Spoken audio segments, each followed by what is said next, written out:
주도주면 그냥 사세요. 10배는 2배부터 시작하는 거예요. 좀 더 심도 있게 시장이나 주도주를 고르는 방법들에 대해서 제가 또 말씀을 드릴까 합니다. 자료는 이미 다 준비되어 있습니다.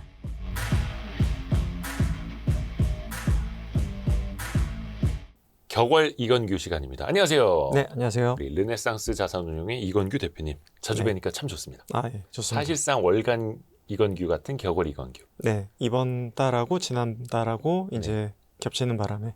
그러니까 9월에는 좀 이렇게 스팟 형식으로 네. 나오시게 됐고 네, 8월에 이어서 정상적으로 격월은 이제 10월로. 근데 네. 10월 저희가 1월, 네. 10월 1일 수요일 오후에 촬영을 하고 있는데 네, 우선은 요거 하나 참 짚고 가야 될 것 같은데 조금 전에 속보 나온 게 미국 네. 정부에서 이제 셧다운 들어간다고. 그러니까 그 예산안 합의가 안 돼가지고 네, 공무원들 임금 못 주니까 네, 공무원들 당분간 출근하지 마 이거잖아요. 네, 네. 좀 증시 영향은 없을까요?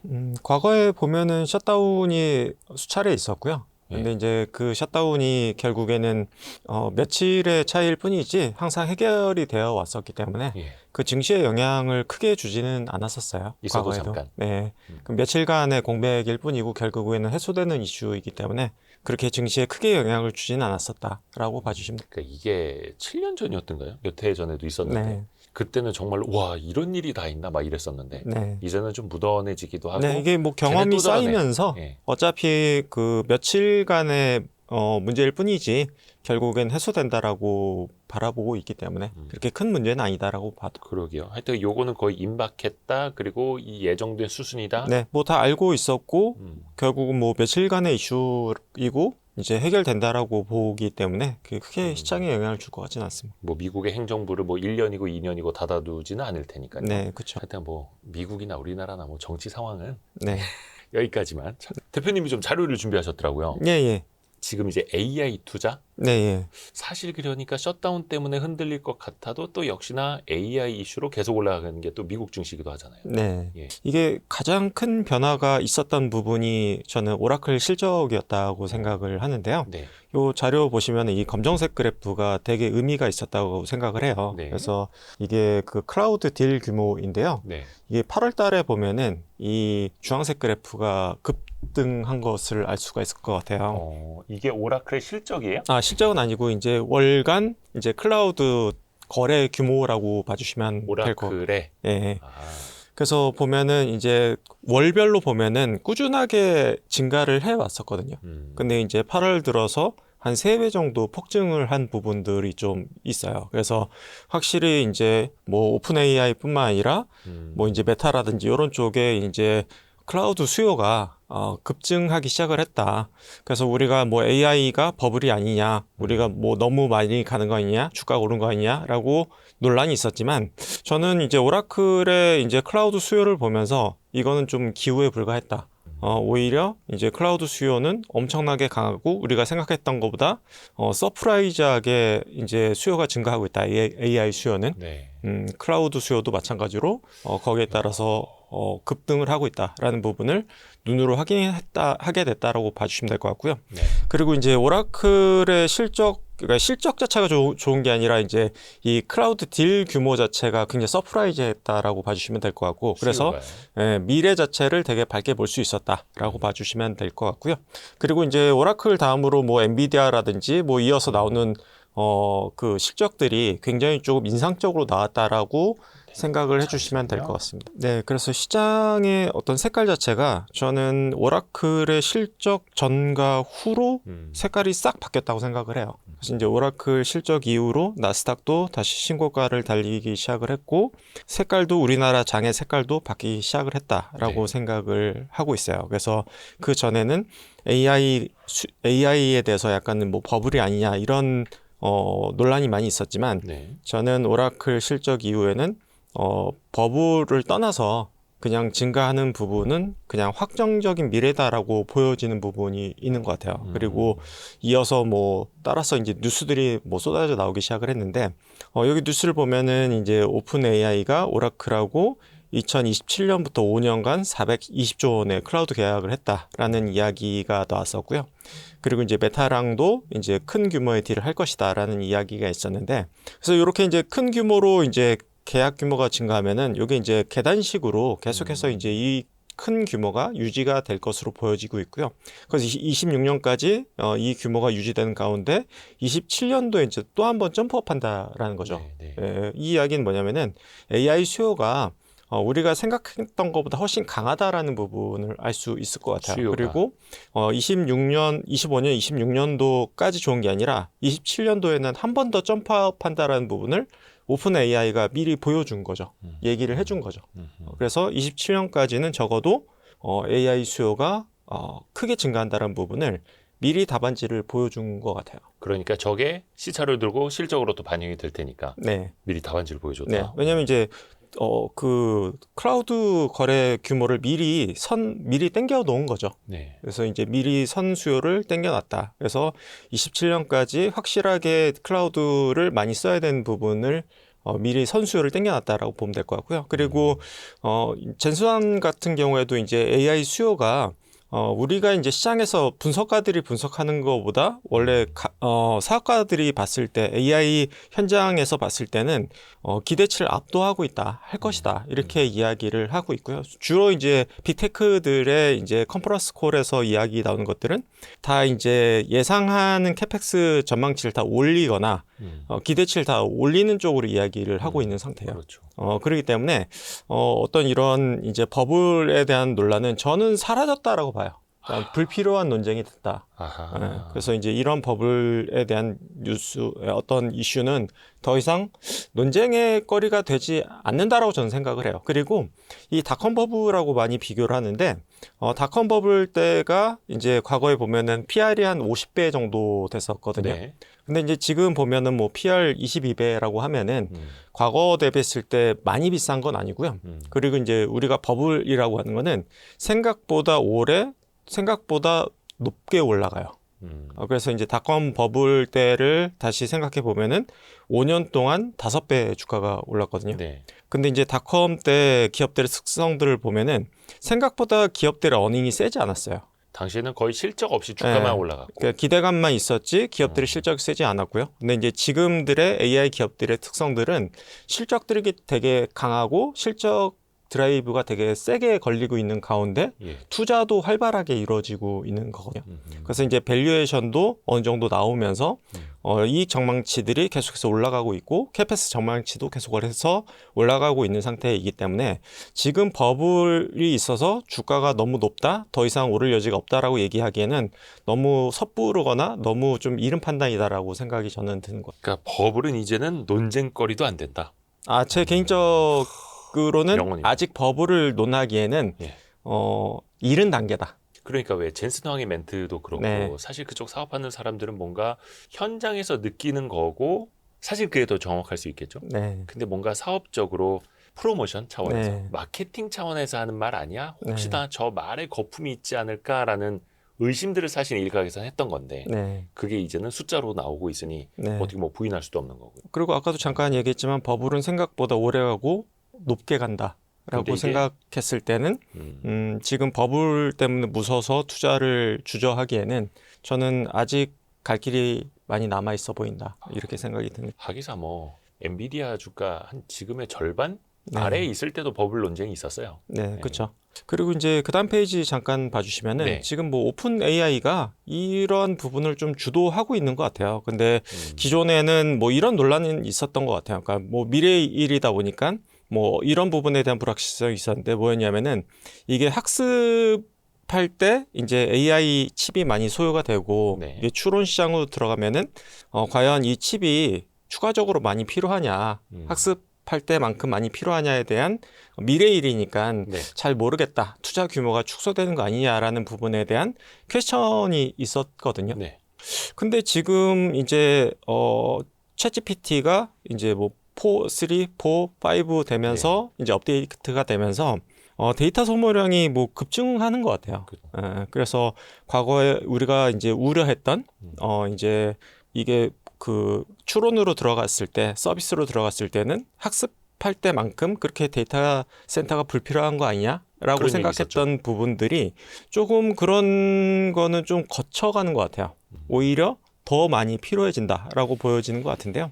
이 관련된 뉴스 보면은 오픈 AI가 2033년도에는 지금 데이터 센터가 250기가와트가 필요하다라고 네. 얘기하는데 원전 250개가 필요하다라는 이야기이거든요. 이거는 정말 말도 안 되는 수준, 그러니까 우리가 상상할 수 있는 수준을 훨씬 넘어서는 수준으로 얘기를 하고 있다라고 네. 생각을 해주시면 될 것 같아요. 그래서 에이전트 AI를 최근에 이제 출시했는데 이 시장 규모가 2030년도에 56조 원이 될 것이다라고 이야기를 한 상태이고 지금 챗GPT의 에이전트 기능은 저도 사실 아직까지는 좀 뭐 귀찮아서 쓰고 있지는 않기는 해요. 근데 이제 에이전트 기능이 출시가 되면서 뭐 구글 드라이브라든지 이제 구글 캘린더라든지 지메일이라든지 뭐 예약이라든지 이런 것들이 다 연동이 돼서 이제 서비스가 가능해진 상태이고요. 네. 그리고 이제 향후에는 이제 결제 기능을 출시해가지고 뭐 쇼피파이라든지 애쉬라든지 이런 쪽하고 이제 제휴를 맺어가지고 이제 쇼핑도 이제 결제까지도 원스톱으로 할 수 있게끔 그렇게 진행이 될 것 같거든요. 그래서 이게 한 단계 한 단계 진화될 때마다 굉장히 리소스를 많이 잡아먹을 것 같아요. 데이터 리소스를 많이 잡아먹고 데이터 센터는 더 많이 필요하다. 그래서 우리가 생각했던 것보다 훨씬 더 데이터 센터는 계속해서 많이 필요하고 투자도 계속해서 많이 필요하다. 이렇게 봐주시면 될 것 같고요.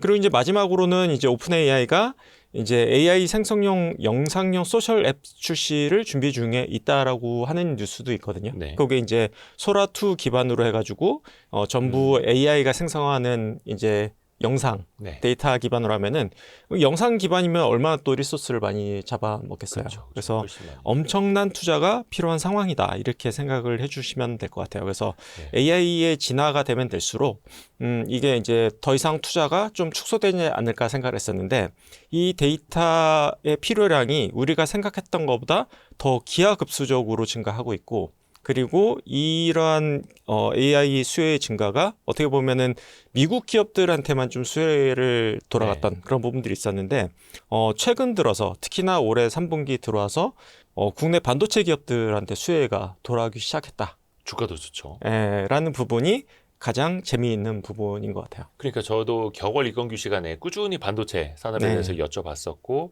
특히 올해 상반기에도 만약에 이제 아직은 뭐 조선주를 줄일 필요는 없다. 근데 하반기 들어서 조선주를 줄인다면 뭘 사야 할까? 그러면서 네. 많이 고민하셨던 게 반도체였고 네. 오늘 보니까 삼성전자가 다시 85,000원대 넘어섰습니다. 네.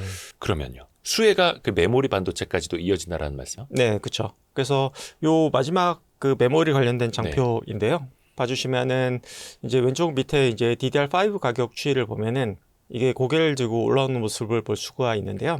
DDR4 가격을 보면은 더 드라마틱하게 올라갔습니다, 사실 이미. 근데 이제 D램 가격이 7년 만에 급등을 했고 DDR4 같은 경우에는 연초 대비했을 때 4.7배 폭등한 상황이라고 봐주시면 될 것 같거든요. 근데 이게 두 가지 요인이 조금 겹쳐진 것 같아요. 그러니까 이제 기존에 이제 데이터 관련해서는 네. 이제 서비스가 이제 복잡 다변화되면서 AI 데이터 센터뿐만 아니라 이 서비스가 활성화되면서 기존의 데이터 센터의 어떤 필요성도 더 커진 것 같아요. 네. 그래서 레거시 D램에 대한 그리고 레거시 낸드에 대한 수요가 같이 폭발적으로 증가하기 시작했다.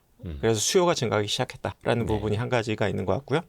또 한 가지는 CXMT가 이제 올해 중순 정도에 이제 선언을 했죠. 네. 그러니까 DDR4를 이제 더 이상 생산하지 네. 않겠다. DDR5로 넘어가겠다라고 중국 하면서 기업마저도. 네, 그러면서 이제 수급 공백이 발생을 한 거죠. 그래서 DDR4가 쇼티지가 발생하기 시작을 했고 DDR5로 넘어가면서 DDR5까지 어떤 공백이 발생을 한 거죠. 그래서 이제 원래는 CXMT가 올해 중순경에 뭐 이르면은 이제 DDR5 생산하려고 했었는데 그게 이제 생산 품질이 이제 기대치에 못 미치면서 올해 말경이나 나올 것으로 예상이 되고 있는 상태이고요. 네. 근데 이제 미국에서 이제 장비 제한을 좀 걸어놓은 상태이기 때문에 내년 초에 나올지 아직 불확실한 상황이에요.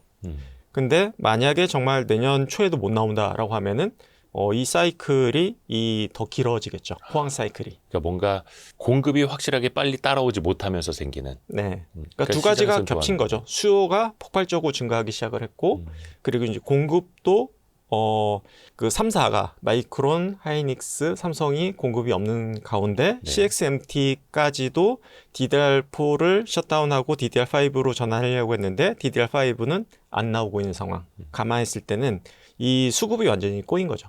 그래서 이제 쇼티지가 발생하기 시작했다라고 봐주시면 될 것 같고요. 국내 업체들도 마찬가지로 DDR4에서 5로 넘어가고 있으니 4부터 가격이 올랐던 거고요. DDR4 같은 경우에는 국내 업체들은 사실 포기를 하고 있었던 상황이에요. 철수하고 있었던 상황이에요. 네. 왜냐면은 이제 CXMT가 워낙 가격으로 치고 나왔었기 때문에 수익을 내기 어렸던 상황이어서 DDR4를 포기하다가 지금은 오히려 DDR4를 생산하려고 전환을 하고 있는 상황이고요. 그래서 이제 왼쪽 밑에 그래프 보면은 네. 이제 DRAM 공급업체의 재고 추이거든요. 이 재고 추이를 보면은 줄고 있어요? 쭉 줄어서 2주까지 줄어든 상태예요.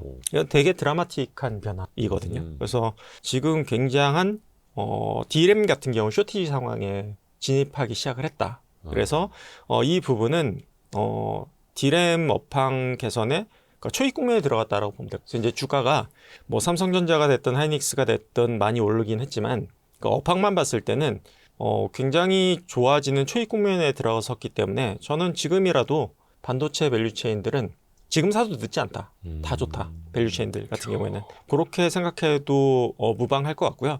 다만 변수가 있다라고 하면은 CXMT가 과연 내년도가 됐을 때 DDR5가 과연 나올 수 있을까라는 부분이 한 가지 변수가 될 수 있을 것 같긴 해요. 그래서 이제 그 부분에 대해서는 지켜볼 필요는 있을 것 같고요.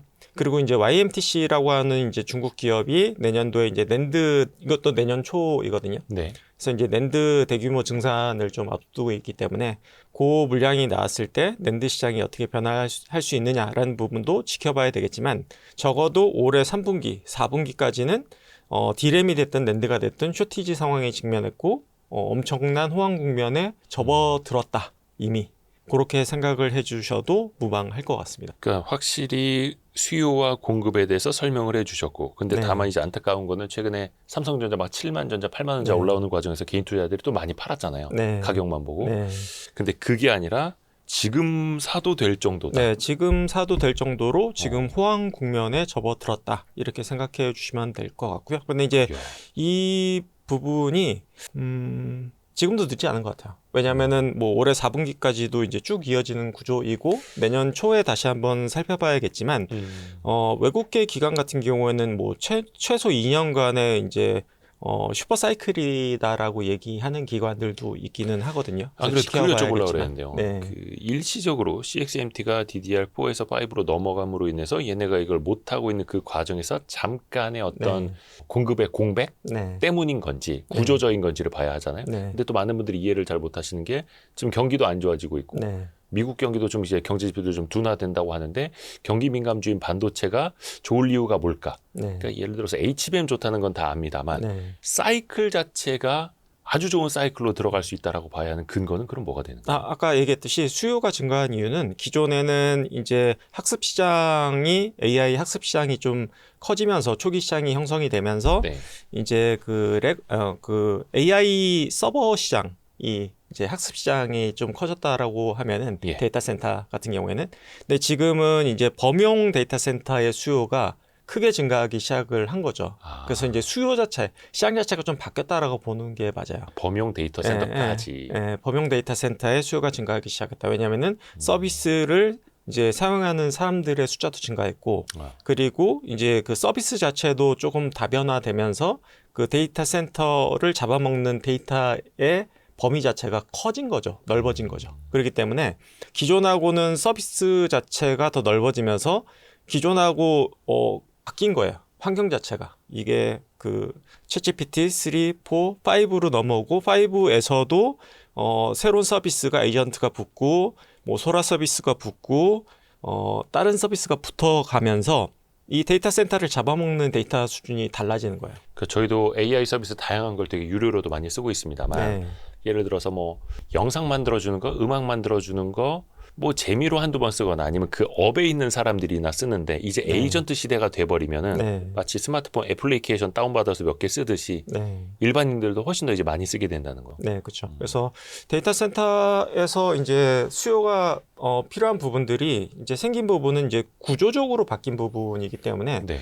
우리나라 시장에서 이제 기존의 수혜를 AI 수혜를 받을 수 있었던 거는 HBM 시장만 수혜를 받던 부분이 있었는데 네. 이제는 레거시 D램과 낸드 시장에서 이제 수혜를 볼 수 있는 부분까지 생겼기 때문에 시장 자체가 완전히 바뀌었다라고 보는 게 맞을 것 같아요. 시장 자체가 완전히 바뀌었다. 네. 그리고 이제 아까 공급적인 측면에서 CXMT를 얘기했던 거고 시장 자체가 완전히 좀 바뀐 부분이 있다. 그러니까 수요 자체가 바뀌었 생각을 하면 또 이런 AI 트렌드, 에이전트가 확산되는 트렌드가 뭐 마치 아직은 이제 사이클 타기엔 좀 초기 네. 국면이고. 네. 근데 뭐 이제 뭐 이 부분을 아직 초기 국면이어서 이게 정말 맞는지 안 맞는지는 조금 더 지켜봐야 되기는 해요. 하지만 지금 판단했을 때는 확실히 시장이 바뀌었다라고 느껴지는 것 같아요. 긍정적인 의미로 네.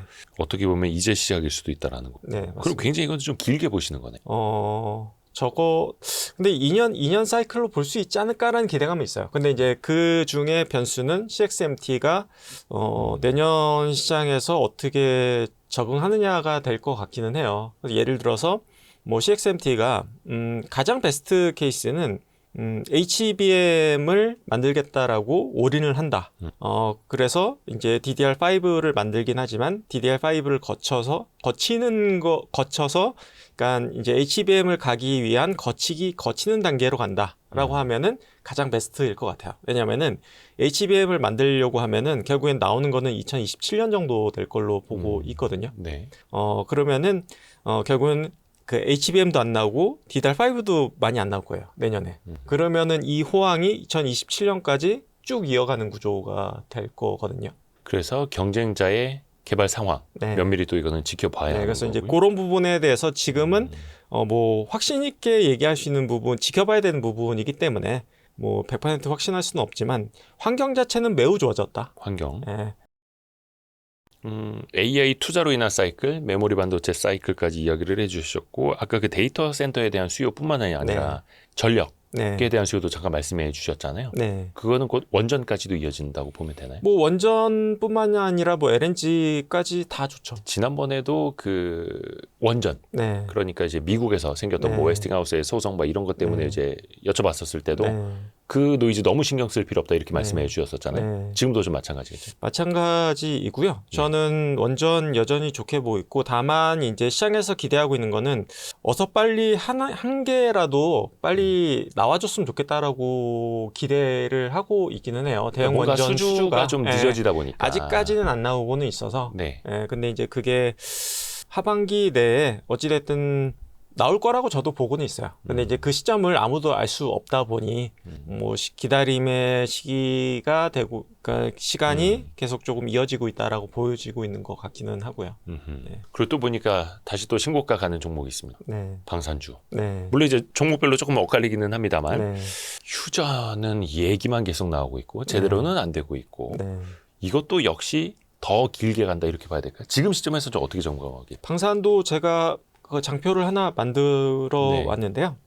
방산도 저는 좋게 보고 있습니다. 그래서 이제 방산은 좀 불확실성이 있다라고 생각했던 부분이 이제 우크라이나랑 러시아랑 조금 뭐 휴전 분위기로 좀 가고 있었던 부분이 있어서 불확실성이 있지 않나라고 생각을 했었는데 최근에는 분위기가 또 좀 급변동하는 것 같아요. 그래서 오히려 좀 장기전으로 가나라는 생각이 들기도 하고 또 한 가지는 최근에 이제 뉴스가 나왔던 부분이 뭐 토마호크 장거리 미사일을 이제 미국에서 승인할 수도 있다라는 이야기가 나왔거든요. 네. 그 얘기는 뭐냐면은 우크라이나에서 러시아 본토 공격할 수 있다라는 이야기예요. 그거를 미국에서 승인할 수도 있다라는 이야기이거든요. 푸틴이 계속 말 안 들으니까. 네. 그러면은 이거는 전쟁 양상이 완전히 바뀌는 겁니다.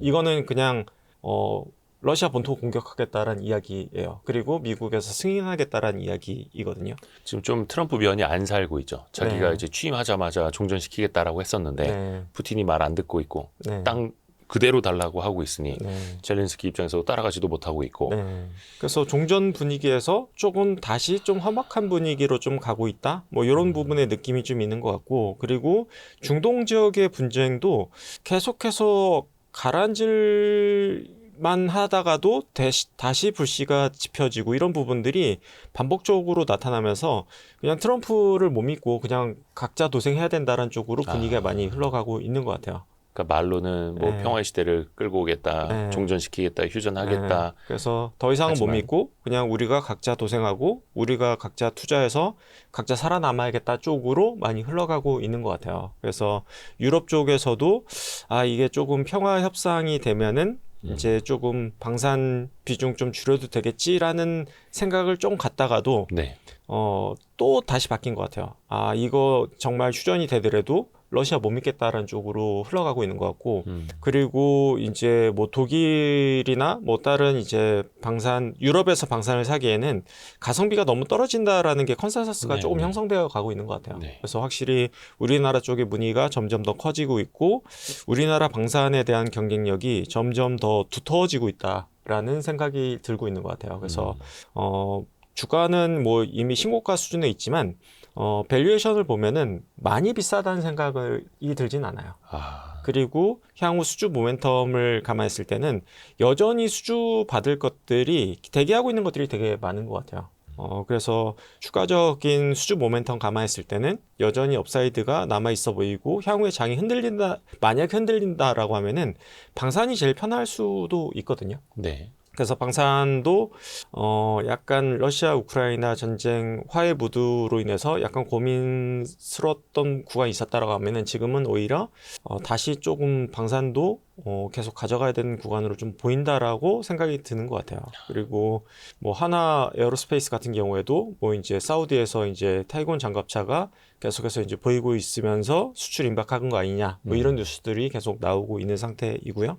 그리고 이제 내년이 됐을 때는 이제 미국에도 이제 이게 미사일이 됐던 아니면 장갑차가 됐던 이제 수출 가능성에 대해서 이야기가 조금 오고 가고는 있는 것 같아요. 네. 그래서 이제 만약에 정말 미국에까지 우리나라 방산이 진출한다라고 하면은 이거는 정말 큰 뉴스이거든요. 네. 네. 그래서 세계에서 가장 큰 시장이고 가장 큰 수출 국가에 우리나라가 수출을 하게 된다라고 하는 거는 정말 멀티플이 확 바뀔 수 있는 이슈여서 그래서 내년까지 봤을 때는 상당히 기대할 만한 요소들이 아직 많이 남아 있는 것 같다.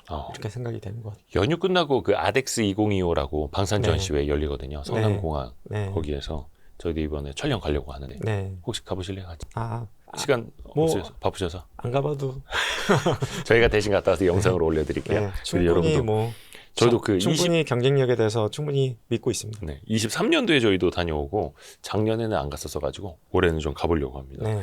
또 몇 가지 좀 같이 좀 더 여쭤볼게요. 네. 일단 어찌됐든 간에 긴 연휴가 시작이 돼요. 사실 네. 연휴 전에 뭐 주식 비중을 줄이려는 분들은 좀 줄이시기는 했습니다만 네.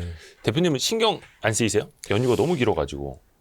저는 신경을 크게 쓰지는 않는 게 과거에 추석 연휴 때 전후의 주가를 보면은 추석 때 이후에는 주가 변동폭이 그렇게 크진 않았어요. 경험적으로 봤을 때는. 왜냐하면은 추석 연휴가 길다 보니까 오히려 짧으면은 그 전에 주가 움직임을 좀 과격하게 반영할 수 있지만 오히려 길어버리면은 오르는 날도 있고 내리는 날도 있고 분명히 이게 좀 교차하거든요. 그러다 보니까 오히려 그게 좀 마일드하게 반영되는 경향이 있어요.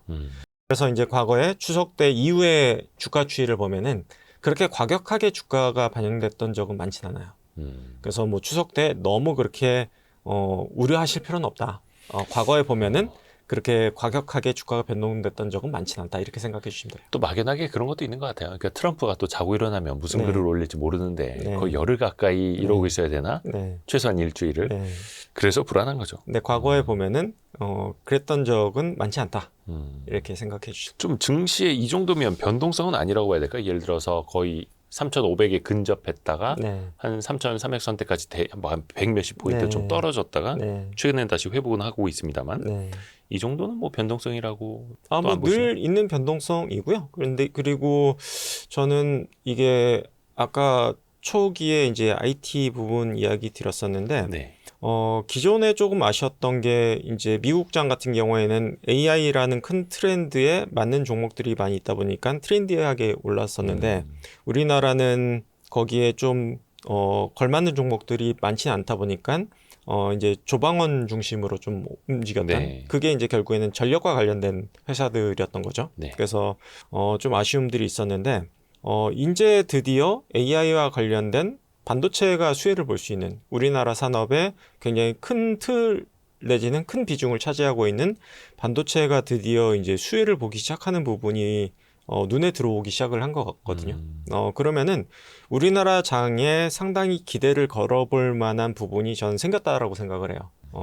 그래서 저는 오히려 상당히 기대감을 갖게 되는 것 같아요. 오히려 지수 측면에서도 예, 더요. 예. 그래서 지금 오히려 지수에 대해서 상당히 기대해 볼 만한 시기가 된 게 아닌가? 그 많이들 이야기했던 게 그거잖아요. 뭐 코스피가 4천 가고 5천 가려면 삼성전자 안 움직이고는 힘들다. 네. 근데 오히려 이제 삼성전자가 움직이면서 네. 어떻게 보면 이제 지수 측면에서 레벨업 되기가 더 쉬워졌다. 이렇게 봐야 좋은 될까요? 국면에 진입한 것 같다라고 저는 그러게. 보여지는 것 같아요. 뭐 뉴스로는 그 HBM3 12단 퀄테스트 네. 통과했다 뭐 이런 것들을 많이 쏟아지는데 네. 아직 공식적으로는 발표된 게 없잖아요. 12단은 이 12단은 그렇게 중요하진 않습니다. 왜냐면은 이제 포로 그 상징적인 이미지 사실 HBM4가 돼야지 의미 있게 마켓쉐어를 점유하지 3는 통과의 의미를 두는 거지 이미 뭐 이게 좀 많이 지난 제품이기 때문에 거기서 의미 있게 마켓쉐어를 점유하기는 좀 힘든 구조여가지고요. 3 12단은 그러면은 최소한 과락을 진입했다. 피하는 그러니까 낙제점 진입했다라는 의미이지 거기서 의미 있게 마켓쉐어를 점유하는 의미는 아닙니다. 그리고 또 그 몇 달 전부터 이건규 대표님의 그 이 시간 들으신 분들은 아시겠습니다만 반도체 소부장 쪽으로도 네. 많이 강조해 주셨잖아요. 네. 많이 올랐어요. 계속 오를 것 같아요. 아 그래요? 예, 왜냐하면은 기존에 뭐 전에 얘기했던 거랑 동일한 부분인데 기존의 투자가 HBM 쪽에만 집중되어 있다 보니까 지금 호황을 보이고 있는 게 레거시 디램 쪽하고 낸드 쪽이거든요. 그래서 내년부터는 뭐 삼성이 됐든 하이닉스가 됐든 레거시 디램에 대한 투자가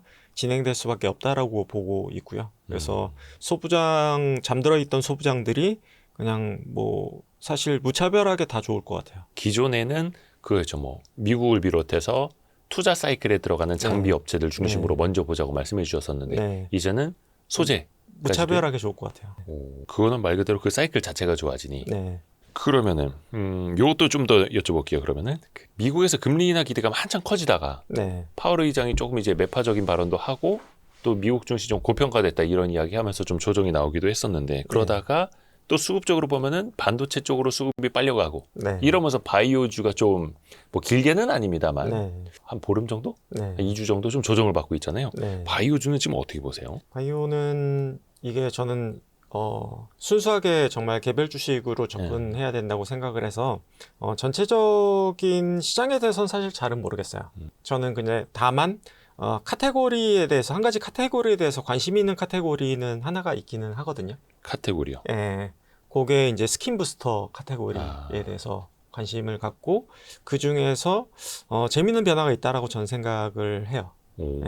사실 이게 스킨 부스터 시장도 형성이 된 게 꽤 오래됐고 네. 확고한 업체들이 있고 한데 네. 재밌는 변화라면 어떤 거예요? 기존에는 이제 그 가장 선두 업체라고 할 수 있는 이제 리쥬란이 네. 있고 그리고 이제 주베룩이라는 경쟁. 제품이 있고요. 근데 이제 그거와는 조금 더 차별화된 제품이 나왔는데 리투오라는 제품이 있거든요. 리투오. 리투오. 예. 근데 이제 그 제품이 상당히 선풍적인 인기를 끌고 있는 것 같아요. 근데 이제 기존 제품하고 좀 다른 부분은 이제 기존 제품 같은 경우에는 이제 그 어떻게 보면 좀 활성화 시킬 수 있는 약물이라고 생각을 하면은 네. 이제 리투오 같은 경우는 좀 다른 거는 실질적으로 이제 인체 성분을 그냥 실제로 좀 주입을 하는 거예요. 그래서 기존에는 뭐 세포를 좀 활성화시키는 구조라고 하면은 리투오가 좀 다른 거는 그냥 인체 성분을 그냥 실제로 주입을 해서 활성화시키는 게 아니라 그냥 채워주는 이제 세포 활성화가 아니라 그냥 세포를 채워주는 구조여서 훨씬 더 효과가 좀 직접적이다라고 봐야 될 것 같고요. 다만 이제 이게 좀 약간 윤리적인 문제가 좀 있기는 해요. 최근에 좀 기사도 많이 나오고 좀 노이즈가 있었죠.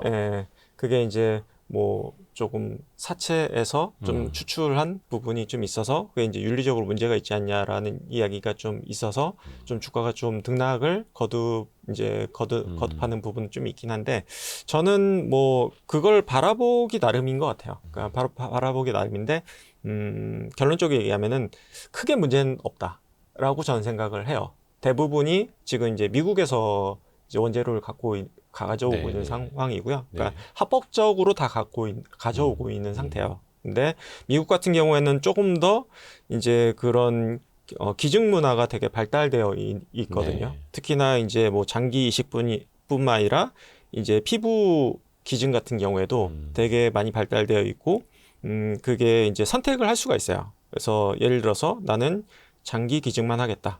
피부 기증만 하겠다. 이런 부분에 대해서 내가 선택을 할 수가 있고, 근데 장기 기증보다도 피부 기증자의 숫자가 한 4배에서 5배 정도 더 높아요.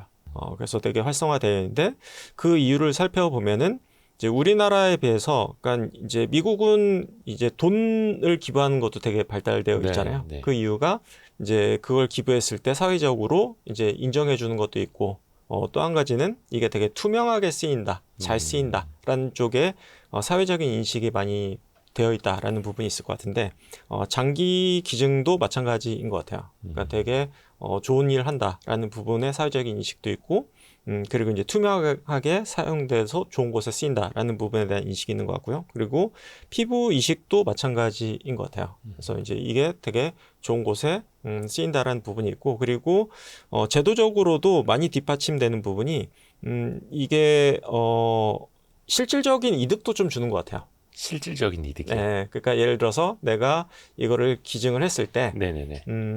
약간 장례 비용에 대해서 어떤 세제 혜택이라든지 아니면 치료비 관련된 혜택이라든지 이런 부분에 대한 실질적인 혜택이 좀 돌아가는 부분이 있다 보니까 좀 더 그런 부분에 대해서 유도하기가 좀 더 쉬운 이제 그런 부분에 대한 혜택을 조금 돌려주는, 베네핏을 주는 그런 부분들이 좀 있다 보니까, 그래서 우리나라에 비해서 그러니까 훨씬 높은 비율의 이제 도네이션이 좀 이루어지는 것 같아요.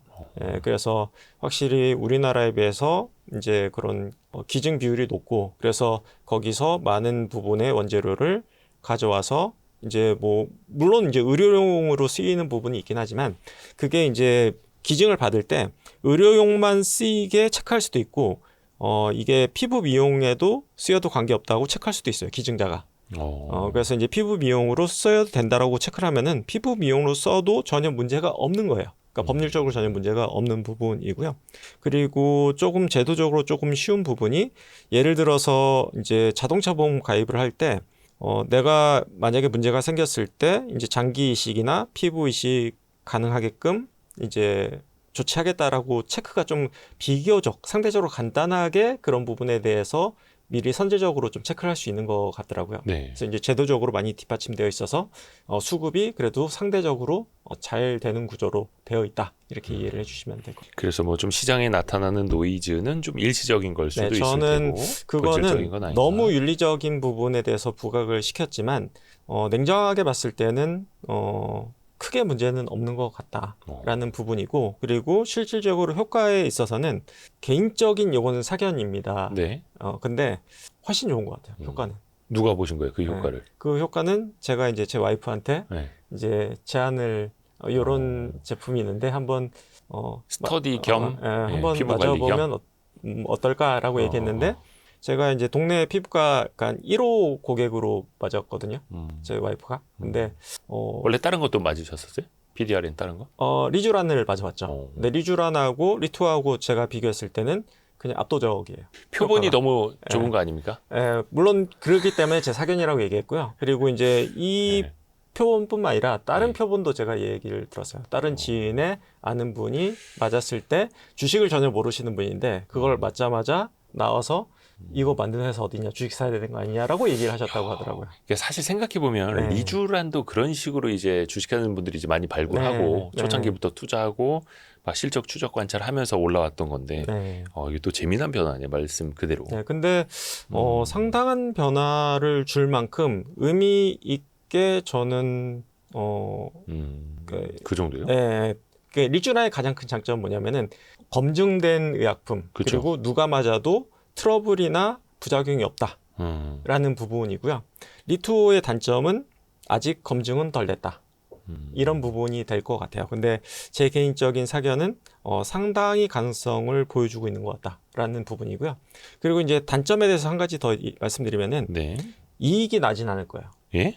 그러니까 매출액이나 이익이 그렇게 드라마틱하지는 않을 거예요. 올해 기준으로 봤을 때는. 왜냐하면 이제 리쥬란이나 주베록 같은 경우에도 매출액이나 이익이 나오는 데는 3년에서 5년 정도 걸렸거든요. 네. 근데 이제 리투 같은 경우에는 올해 1년밖에 안 됐어요. 그래서 어차피 올해 이익 기여는 굉장히 미미할 겁니다.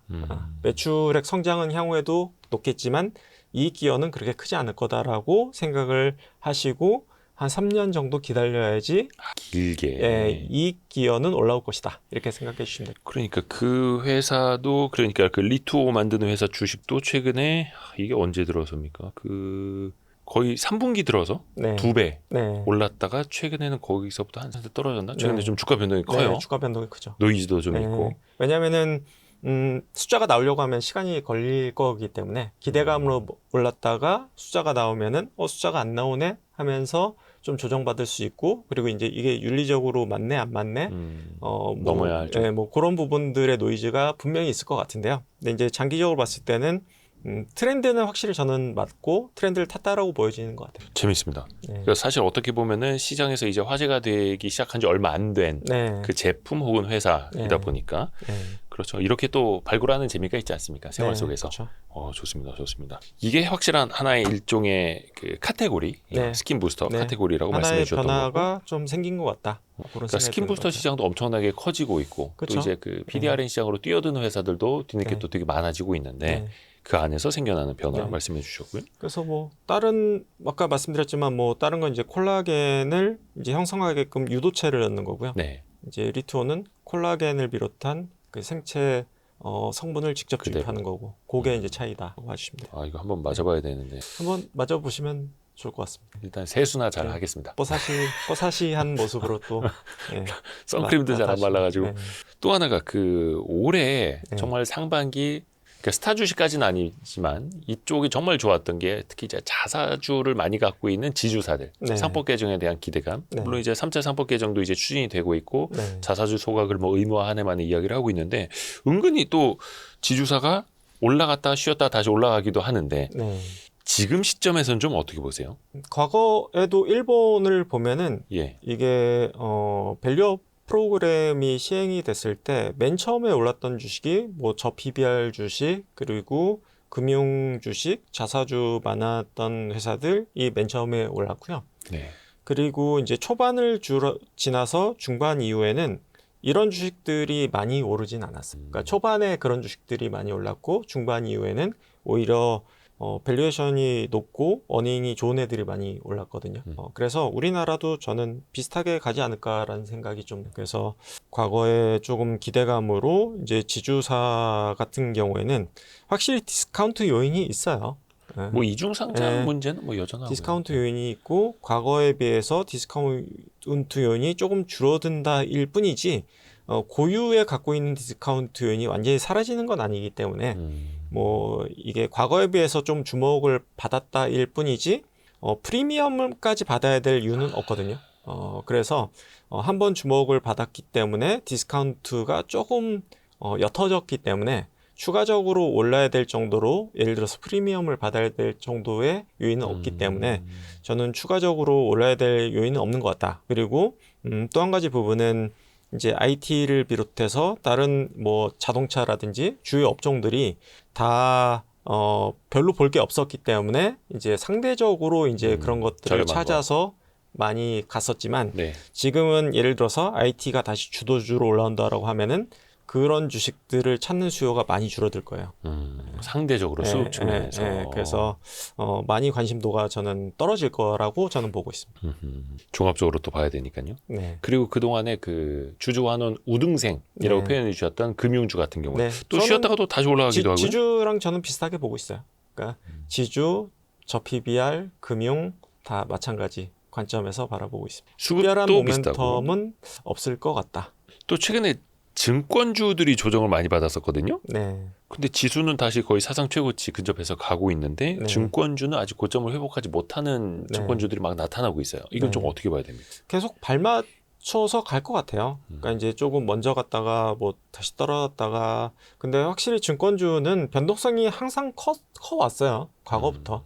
그래서 이게 앞서거니 뒤서거니 하면서 결국에는 맞춰가지 않을까라는 생각이 들어요. 그래서 저는 지수 자체를 뭐 긍정적으로 여전히 보고 있기 때문에 결국에는 증권주도 같이 따라갈 수밖에 없다라고 보고 있고요. 다만 이제 그 가운데 변동성은 훨씬 더 큰 주식이 증권주이기 때문에 뭐 지금과 같은 행보가 지속될 수밖에 없지 않을까라고 보고는 있고. 확실히 근데 배당도 나쁘지 않은데 그리고 변동성은 실적도 크단 말이에요. 엄청 좋고 뭐 갖출 수 있는 요소들은 다 갖췄죠. 밸류에이션도 싸고 뭐 올랐지만 뭐 배당이나 밸류에이션 감안하면 여전히 싸고 실적 좋고 하기 때문에 저는 업사이드 포텐셜은 여전히 남아 있지만 아하. 변동성은 향후에도 클 것 같다. 좋습니다. 그러면은 오히려 주가 빠질 때가 증권주는 기회가 될 수도 있겠네요. 있기는 한데 조금 피곤할 수는 있다. 보유하기에. 네. 또 하나가 그 피곤한 주식, 지금 제일 피곤한 게 자동차 아닙니까? 특히 관세 네. 때문에 일본은 15% 매기 이어지기 시작했는데 우리는 아직도 25%? 앞으로 언제 어떻게 도장을 찍을지 아직도 모르고 네. 그래서 자동차주를 바라보는 관점들이 확실히 좀 나뉘는 것 같아요. 네. 관세 최대 피해다. 네. 별로 어차피 성장도 없고 뭐 PER 해봐야 5배짜리다. 네. 나는 저거 취급 안 한다 이런 분들도 있고 네. 어떤 분들 입장에서 보면 배당 수익률만 해도 지금 되게 안정적이다. 네. 그리고 유럽 쪽으로 차들이 이제 좀 팔리기 때문에 미국에 못 파는 거 다른 데로 돌려서 팔기 때문에 네. 배당 컷까지는 안 나올 거다. 이렇게 또 보시는 분들도 있고 대표님은 좀 어디에다 무게를 두세요? 저는 꼭 사고 싶으면 그냥 글로비스 하나만 사면 된다라는 부분을 그냥 꾸준하게 말씀드렸던 것 같아요. 예, 과거부터. 지난번에도. 네. 예. 그 뷰는 변화가 없습니다. 네. 그래요? 네. 거기도 배당이 좀 있나요?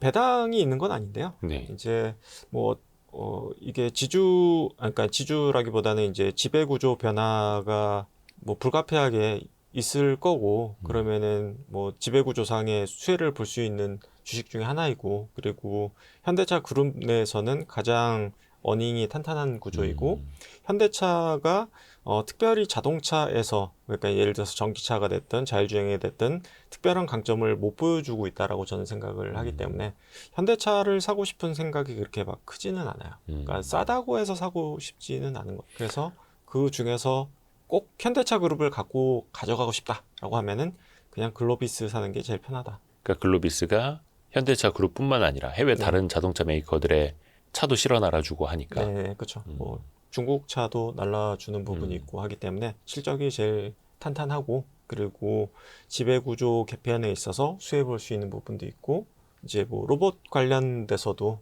이제 가장 수혜를 볼 수 있는 회사 중에 하나이기 때문에 지분. 네, 지분율이 제일 많이 갖고 그러니까 실적 네. 지배구조 그다음에 로봇에 대한 네. 수혜 네. 종합적으로 봤을 때 네. 차라리 이쪽을 더 보시겠다. 네. 좋습니다. 깔끔합니다. 아까 방산 이야기했고 뭐 원전도 잠깐 이야기를 했습니다만 이제 조선. 네. 조선도 역시 이제 장기간 랠리 계속해서 이어지고 있는데 네. 이거는 그 관세 협상이 지금 교착 상태에 있는 거랑은 뭐 어떻게 큰 영향은 없을까요? 마스카 프로젝트는 그래도 뭔가 우리가 한다고 했던 거고 네. 조선사들도 돈 벌려면 미국을 또 가려고 할 거고. 네. 저는 관세는 더 이상 크게 바라보고 있지는 않기는 해요. 예를 관세라는 들어서 변수 자체를요. 네, 예를 들어서 뭐 반도체 관세를 매긴다. 네. 뭐 매길 수도 있고 그게 10%가 될 수도 있고 100%가 될 수도 있겠죠. 네. 근데 결국에는 거기에 그걸 누가 내느냐는 결국에는 미국 소비자가 내는 거라고 생각을 하거든요. 뭐 그걸 피할 수도 없고 그냥 값을 올리는 것밖에는 답은 없어요. 뭐 선박도 마찬가지로 그냥 값을 올리는 것밖에 없어요. 그만큼 값을 올리면 된다고 저는 생각을 해요. 그래서 그거를 대체할 수 있는 게 있으면 되지만 조선도 마찬가지로 대체할 수 있는 게 사실상 없다라고 저는 보고 있어서 그만큼 값을 올리면 된다라고 저는 생각을 합니다. 그래서 관세에 대해서는 더 이상 저는 그렇게 막 큰 의미를 두고 보고 있지는 않기는 해요. 그러니까 글로벌 플레이어가 많지 네. 않고 네. 우리만이 할 수 있는 네. 것들은 대체할 만한 곳이 대체제가 많지 않다. 대체제도 마땅치 없고. 않다. 그러게요. 그렇게 봤을 때는 그냥 관세가 뭐 15%든 30%든 20%든 그만큼 가격을 올리면 된다. LNG 밸류체인 역시 마찬가지입니까? 이것도 되게 오래전부터 말씀을 해주신 거잖아요. 뭐 여전히 좋게 보고 있고요. 네. 근데 이제 관세 때문에 하나의 변수는 있는 것 같아요. 그러니까 이제 프로젝트가 좀 지연되거나 뭐 그런 영향은 좀 있는 것 같기는 해요. 특히나 이제 화장품 같은 것도 확실히 관세 영향을 받기는 하더라고요.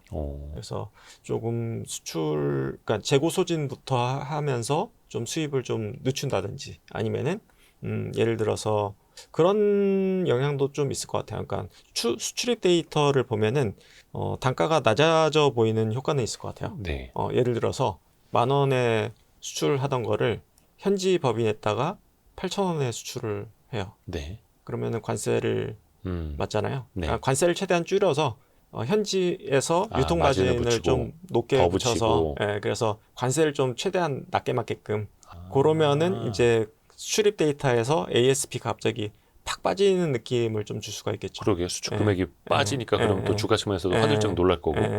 그래서 이제 화장품 같은 경우에는 그런 느낌으로 좀 약간은 수출입 데이터가 좀 쇼크가 나오는 애들이 있을 수도 있겠다는 느낌이 좀 들긴 하더라고요. 그렇게 최근에 좀 나오고 있나요? 아직은 안 나오는데 그렇게 나올 수도 있을 거. 그러면 어찌됐든 간에 현지에 있는 법인이 자기 자회사라면 네. 연결 어차피 기준으로는 똑같죠. 네. 똑같은데 뭐 그런 식의 약간은 노이즈가 발생할 수는 있겠다. LNG도 마찬가지로 아하. 어떤 시기 조절이라든지 재고 소진이라든지 이런 거에 따라서 시기 조절은 좀 있을 수 있겠다. 거기에 따라서 실적의 편차는 좀 존재할 수 있겠다는 생각은 좀 들더라고요. 근데 대부분 시간의 문제이지 가격 전가는 다 된다라는 쪽으로 보여지는 것 같아요. 이거는 좀 일시적인 왜곡일 텐데 또 네. 이게 어찌됐든 간에 반영은 될 수 있겠다. 주가에도 반영이 될 수도 있겠고 나중에 또 그 회사들이 IR을 통해서 또 설명을 또 해줄 거고요. 네. 그 IR은 노다지 IR 노트를 여러분 들으시면 됩니다. 거기 아주 자세히 잘 나옵니다. 노다지 IR 노트를 검색하세요. LNG 밸류체인 역시 그러면은 뭐 수출 단가를 좀 낮추거나 뭐 이런 식으로 또 변이가 나타날 가능성도 여기에도 있는 거예요. 그 수출 단가 협약이 그러니까 조금 늦춰지면은 그러니까 수출이 좀 늦어질 수는 있을 것 같아요. 그러니까 지연될 수는 있을 것 같아요. 그러니까 예를 들어서 이것도 관세 협상이랑 우리가 LNG를 얼마 미국산을 수입해 주는 그러니까 거랑 엮여 있는 건데. 그 관세만큼 가격을 인상시켜야 되는데 예. 그게 이제 어떤 업체는 빨리 어셉트 할 거고 어떤 업체는 조금 지연될 수도 있을 거잖아요. 그리고 이게 어떤 업체는 풀리 반영될 수도 있고 어떤 업체는 좀 덜 반영될 수도 있고 뭐 이런 부분들이 되게 혼재되어 나타날 거라서 그런 부분들이 어찌됐든 결론은 좀 지연으로 나타날 수도 있을 것 같다. 네. 근데 그거는 결국에는 한 개 분기, 두 개 분기 정도이지 예. 결국에는 저는 반영될 이슈다. 결국에는 단가에 반영된다. 이렇게 보고는 있어요. 물론 이제 짧게 보시는 분한테 한 개 분기, 두 개 분기면 정말 엄청난 시간이기는 합니다만 대표님한테 이거 좀 길지 않은 시간이라는 거. 반영될 수 있다. 뭐 그 정도로만 봐주시면 될 것 같아요. 그래서 너무 단기 실적에 너무 이렇게 민감하게 반응하지 않았으면 좋겠다 정도 생각 듭니다. 좋습니다. 그리고 참 르네상스 자산운용도 그 해외 주식 펀드 출시하신 지 한 10개월, 11개월 되시지 않아요? 그러면 이제 연휴는 깁니다. 미국장이 열리겠죠? 그럼 좀 신경을 쓰셔야 되잖아요. 그렇게 크게 신경 쓰이지는 않는 것 같아요. 왜냐면 조금 어찌됐든 큰 그림을 갖고 투자를 하는 거라서 저는 그렇게 막 크게 신경 쓰이지는 않고요. 거기도 그러면은 뭔가 바이앤홀딩 전략으로 가는 거예요? 네, 그렇죠. 미국 주식 펀드도? 돈 좀 많이 들어왔나요? 근데 아무래도 이제 저희가 첫 출시하는 펀드였고 이제 해외가 저희가 메인은 아니다 보니까 이제 막 사이즈에 처음부터 욕심이 있었던 건 아니에요. 그리고 이제 그 펀드의 어떤 그 원래 타겟 자체가 그러니까 레코드를 쌓는 느낌인 거죠. 원래 모든 자산운용사의 첫 상품은 레코드의 목적이 되게 커요. 결국 이제 수익률로 보여줘야 되는 요거를 이제 예를 들어서 3년에서 5년 정도 수익률이 좀 쌓이면 이제 고객분들이 이제 믿어주시고 너희가 잘하는구나라는 부분을 이제 주기 시작을 하시거든요. 그러니까 그때부터 이제 사이즈를 본격적으로 늘리는 게 이제 일반적인 부분이라 그 중간에 있다라고 봐주시면 될 것 같아요. 그리고 또 앞에서 말씀해 주신 것처럼 미국 주식에 미국에서는 좀 밸류에이션 논란이 있기는 합니다만 여전히 이건 비싼 건 아니다. 특히 또 AI 쪽으로 봤을 때도 아직까지 저희는 상승 중간에 있다. 이렇게 바라보고 있어요. 상승 중간. 네.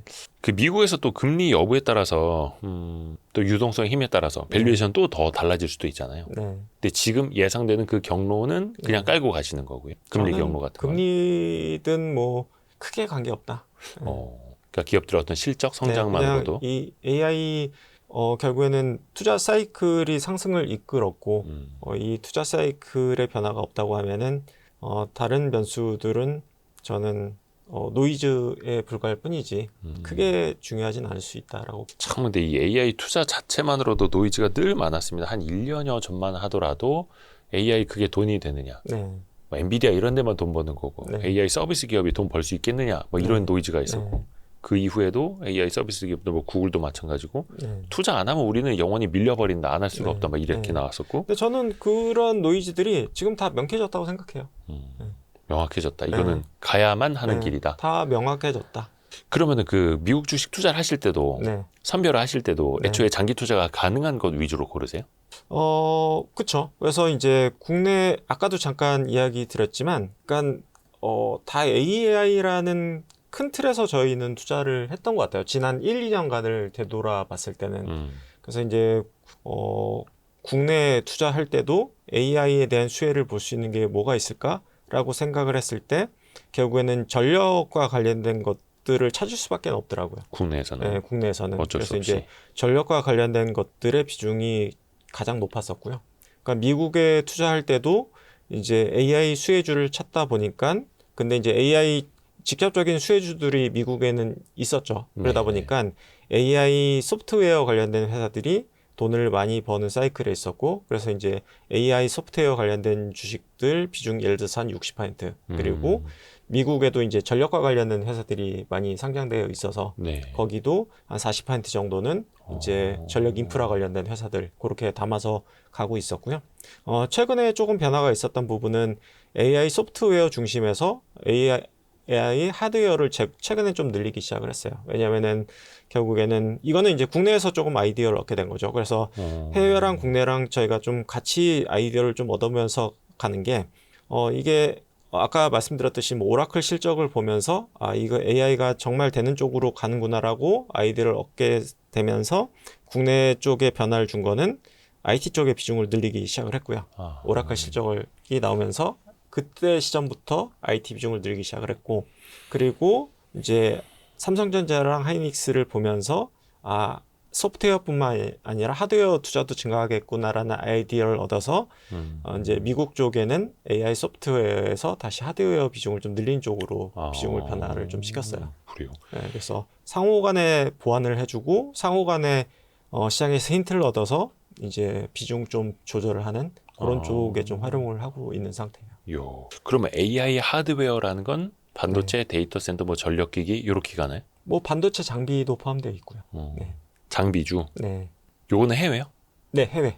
그러니까 국내도 반도체 장비주 늘리고 해외도 반도체 장비주들. 그러니까 해외 반도체 장비주들도 좀 변동이 좀 크긴 하더라고요. 또 나오는 이슈에 따라서 뭐 그죠. 근데 중국에 대한 뭐 수출 규제라든지 국내 반도체 장비주에 비해서 많이 안 올랐어요. 많이 안 올랐다고. 네. 그러니까 해외 반도체 장비주면은 되게 또 큰 기업들일 테고. 네, 그렇죠. 근데 거기도 예를 들어서 중국을 향한 그 장비 수출에 대한 규제 네. 이런 것들도 또 노이즈가 있지 않나요? 그거는 아예 있기는 한데요.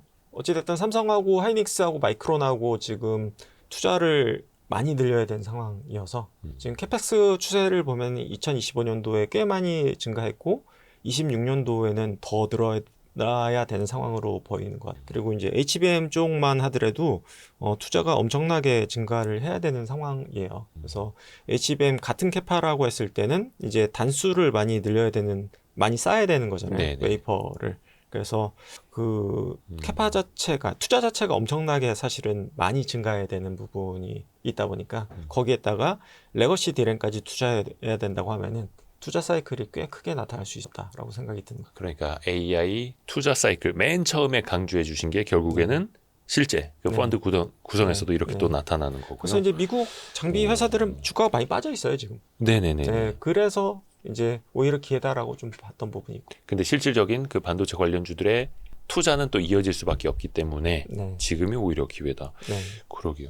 그래서 오히려 저도 이제 해외 반도체 그 장비 기업들 보면서 네. 여기 왜 이렇게 절고 있지? 이 네. 생각을 막 했었거든요. 네. 근데 그게 결국에는 뭐 중국에 대한 뭐 수출 규제라든지 네. 이런 게 다 같이 반영되어 있는 주가 아닐까 싶었는데 오히려 대표님은 그게 또 기회다. 저희는 지금 기회인 것 같다. 그것도 좀 종류가 네. 좀 다르지 않습니까? 반도체 장비 주들마다 네. 어디는 뭐 노광에 특화돼 있고 네. 어디는 뭐 테스트에 특화돼 있고 막 이런 네. 것들. 네. 그러니까 전반적으로 뭐 보시는 거예요. 전공정 장비랑 테스트 장비. 전공정과 테스트. 네. 이게 왜냐면은 그 사이클에 따라서 좀 선후 관계가 좀 달라지기도 하잖아요. 근데 네. 앞에서도 표현은 좀 무차별적으로 좋아질 것 같다. 이건 이제 네. 아까 국내 쪽 이야기를 하신 네. 거기는 한데 네. 해외도 마찬가지입니까? 해외도 비슷할 것 같기는 해요. 그래서 반도체가 왜냐하면은 사실은 어차피 국내는 후공정 위주이고요. 장비 업체들이. 그리고 그쵸. 이제 해외는 전공정하고 이제 테스트 장비 중심이에요. 근데 그 전공정도 전반적인 캐파 투자가 더 네. 커져야 하니까. 그렇죠? 네. 좋습니다. 격월 이건규 시간 10월호 좋습니다. 8월, 9월, 10월 연속적으로 만나도 좋습니다. 네. 예, 어차피 이거 다 기억도 못 하고요. 또 원체 또 자주 막 변하는 것들도 있고 그렇죠. 해가지고 너무 네. 감사드립니다. 네. 긴 연휴 앞두고 네. 역시나 또 도움이 됐습니다. 네. 조금 연휴는 좀 예. 편하게 지내셨으면 좋겠어요. 생각보다 예, 뭐 이렇게 이상한 일은 많이 벌어졌지만 예. 지나고 앞으로는 나서 보면 뭐 그렇게 많이 벌어질까 싶기는 한데요. 네.